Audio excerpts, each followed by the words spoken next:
Üzüleceksin, içine acıyacak, çok üzüleceksin. Yazın tacıyla, aşk bilmenin sonuna, başka kollarda öleceksin. Yeni buhar makinem Pirantek'ten herkese merhabalar. Dünden beri temizliğim devam ederken herkes markasını ve linkini sordu. Ben de şimdi buraya markasını ve linkini bırakıyorum. 1,5 litrelik su tankı var. En önemlisi 5 metre kablosu var. Merdivene, odadan salona her yere uzanıyor. İsterseniz böyle kendiniz veriyorsunuz. İsterseniz uzatıp hemen şuradan kilitliyorsunuz. Hiç elinizi oynatmadan da direkt buhar verebiliyor. Birçok aparatı var. Bu mesela kapıların tozunu almak için, mobilyaları da silebilirsiniz, koltukları da.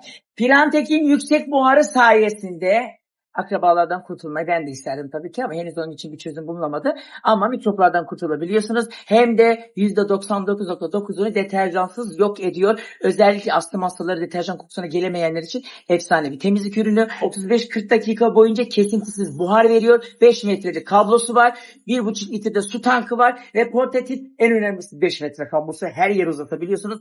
Bu şekilde de yer silme aparatı atabiliyorsunuz. Bu şekilde de yer silme aparatı var ki zaten az önce de gösterdiğim gibi bol bol rahatlıkla yerleri silebiliyorsunuz. Linkini bıraktım, temizliğine devam ediyorum. Severse soldan silerse sağdan inersin hoppa dönerse gözüm.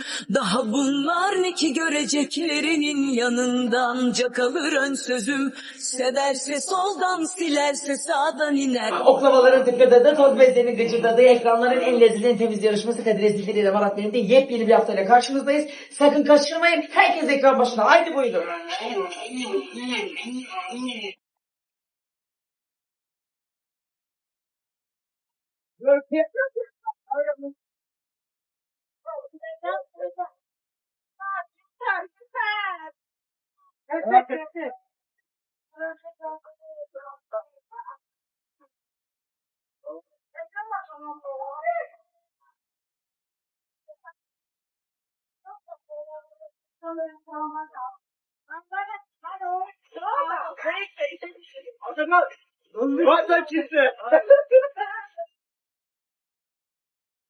Ne vay Burçin ne vay Burçin ne sende nem kaldı.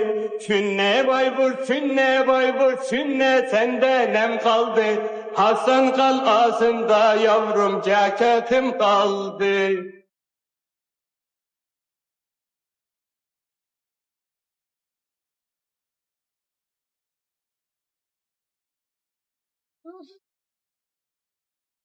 Yemin ediyorum evde beslediğim Pakize bunun kadar yanıma gelmiyor. Ne kadar tatlı, ne kadar tatlı. Bak nasıl sarıldı kız.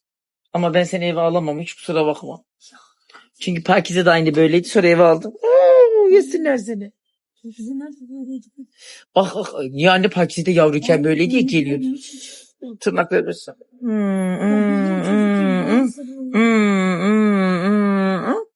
Nasıl tatlı. Taksi geldi, hadi gidiyoruz.